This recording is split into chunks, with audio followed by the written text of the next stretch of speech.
الحمدللہ رب العالمین الحمدللہ خلق الانسان وعلمہ البیان والصلاة والسلام علی خاتم النبیین وعلی آلہ الطاہرین المطہرین واصحابہ المکرمین اما بعد فاعوذ باللہ من الشیطان اللعین الرجیم بسم اللہ السمیع العلیم بسم اللہ الرحمن الرحیم۔ ناظرین و ناظرات، متوجہین متوجہات، ملائکہ صالحین اور روح طیبات، السلام علیکم ورحمۃ اللہ وبرکاتہ۔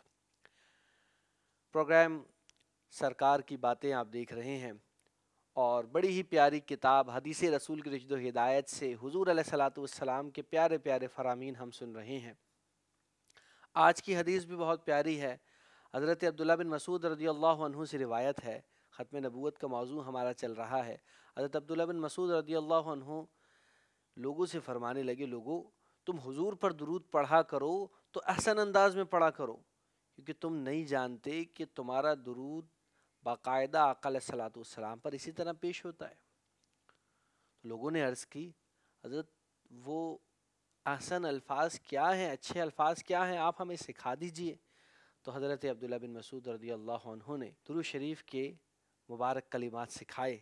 فرمایا یوں پڑھو، اللہم اجعل صلاتک و رحمتک و برکاتک علی سید المرسلین و امام المتقین و خاتم النبیین محمد صلی اللہ علیہ وسلم۔ اے اللہ، اپنی خاص رحمتیں اور درود اور برکات رسولوں کے سردار اور متقیوں کے امام آخری نبی خاتم النبیین محمد صلی اللہ علیہ وسلم پر خاص فرما دے، ان کے لیے خاص فرما دے۔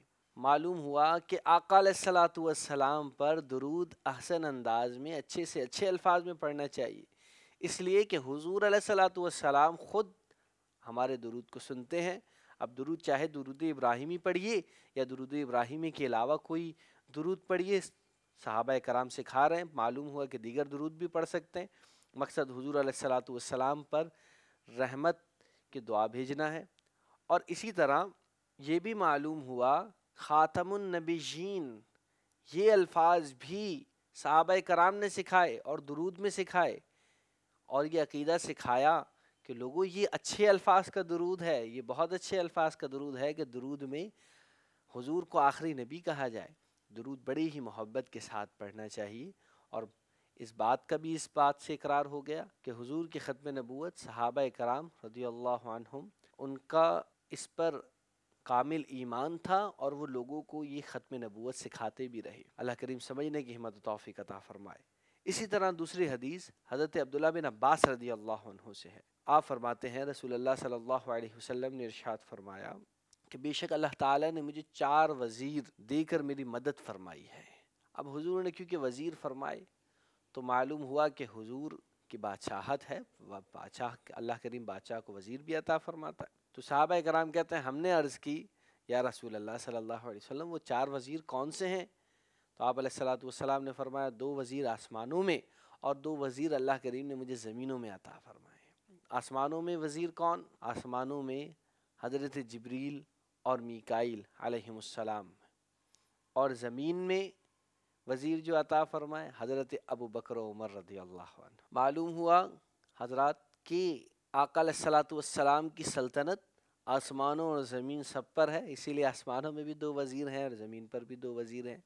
اور ساتھ یہ بھی معلوم ہوا کہ یہ حضرات اولو العزم ہیں، حضرت ابو بکر و عمر رضی اللہ عنہما دونوں تمام صحابہ میں افضلیت والے ہیں، تبھی حضور علیہ الصلوۃ والسلام نے ان کو یہ افضلیت کا مقام عطا فرمایا۔ ساتھ یہ بھی معلوم ہوا کہ اگر حضور کے بعد کوئی نبی آنا ہوتا تو حضور اس کا ذکر فرماتے۔ آقا علیہ الصلوۃ والسلام نے تو یہ فرما دیا کہ یہ میرے وزیر ہیں، یعنی کوئی میری مدد کے لیے نہ کوئی ذلی نبی آ سکتا ہے، نہ کوئی بروزی نبی آ سکتا ہے، کسی قسم کا کوئی نیا نبی آ ہی نہیں سکتا۔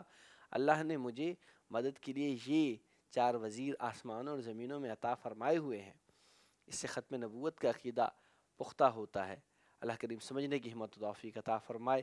ختم نبوت کے عقیدے پر اسی طرح جمے رہیے، اور حضور کی پیاری پیاری حدیث سننے کے لیے پروگرام دیکھتے رہیے۔ انشاءاللہ اگلی پروگرام میں اسی طرح مختلف پیاری باتیں سیکھیں گے۔